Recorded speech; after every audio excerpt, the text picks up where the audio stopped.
Okay, take 20. Anyway, hi guys.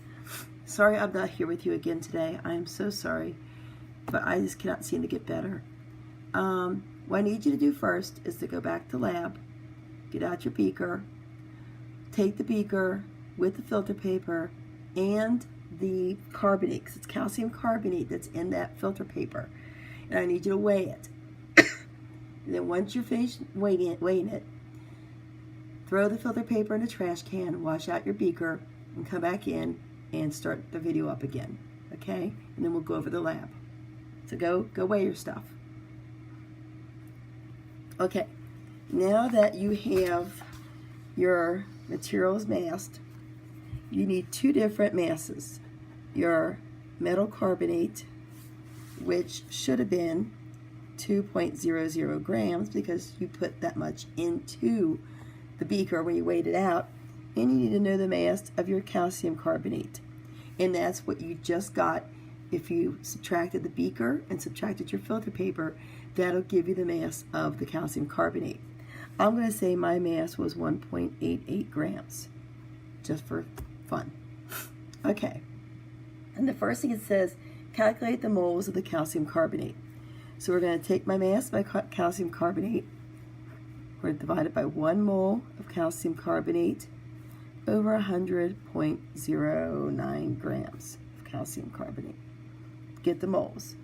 When I do that, I thought I had it here, but I'll do the calculations. 1.88 divided by 100.09, and I get 0.019 moles of calcium carbonate. So go ahead, calculate your moles of calcium carbonate, and turn the video back on. Okay, great. So then it says, using the equation from the introduction, actually it's this equation right here. So if you have M2CO3 plus your calcium chloride, you made MCl plus CaCO3. This is what you did in lab. So if I can get this to come out a little bit more. I'm not good at this. Okay, so this is your balanced equation. Let's balance it. 2, 1, 1, 1. Okay, then it says, what's the molar ratio of calcium carbonate to the unknown metal carbonate? Well, it's a 1-to-1 ratio. So if this is 0.019 moles, let's see if I can get this guy to go like this. Ah, there we go. Technology. Mr. O'Neill would be proud of me. Then this must be 0.019 moles as well. It's a 1-to-1 ratio. Okay, then it says, calculate the molar mass of the unknown metal carbonate. Well, how do I do that? Because it's unknown. What I have to do is this. I know I put in 2.00 grams of my metal carbonate to start out with. So if I take that 2.00 grams and I divide it by the mole, 0.019 mole, that's grams per mole. That's going to give me my molar mass of that metal carbonate. So if I take 2 divided by 0.019, that gives me a mass of 105.26 grams per mole.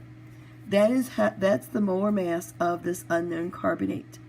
So you want to take your moles and divide it into the 2 grams you started out with. And that is your unknown carbonates, the molar mass.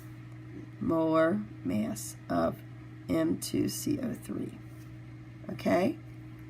So now that we have that, it says, from the calculated molar mass, identify the unknown.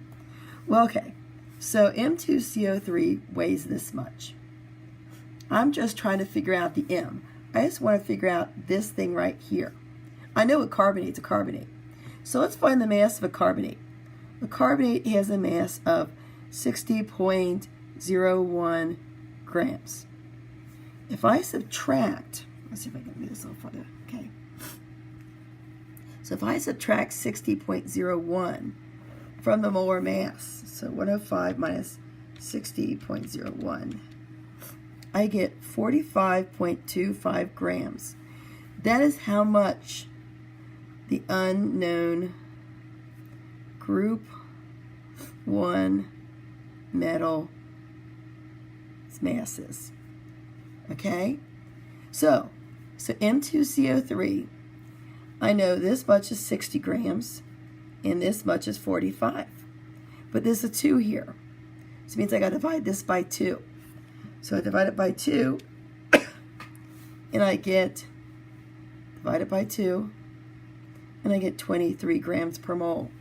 What element on the periodic table in the group 1 has a molar mass of 23.00?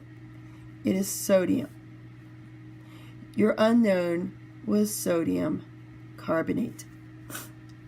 And if you look at the mass of sodium carbonate, it's 23 times 2, 12.01 times 1, 16 times 3. So let me calculate that real quick. 48 plus 12.01 plus 46 equals 106.01 grams per mole. And I had 105.26. I was pretty darn close. So it says, what's the actual metal carbonate? The actual metal carbonate is right here. The actual is sodium carbonate.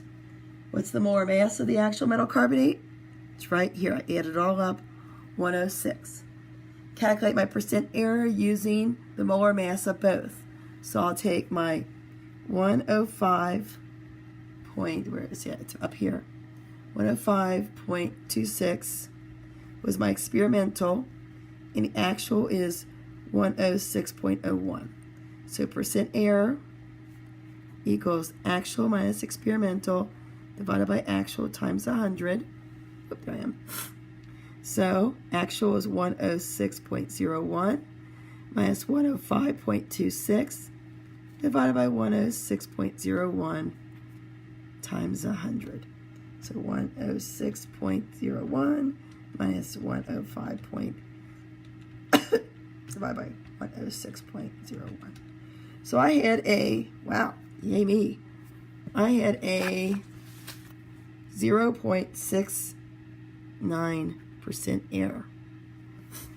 So you can go ahead and calculate yours now as well. And then I'll put a second video on teaching you how to do mass-to-mass problems. Any questions? I'm sure Mr. Reeve can help you.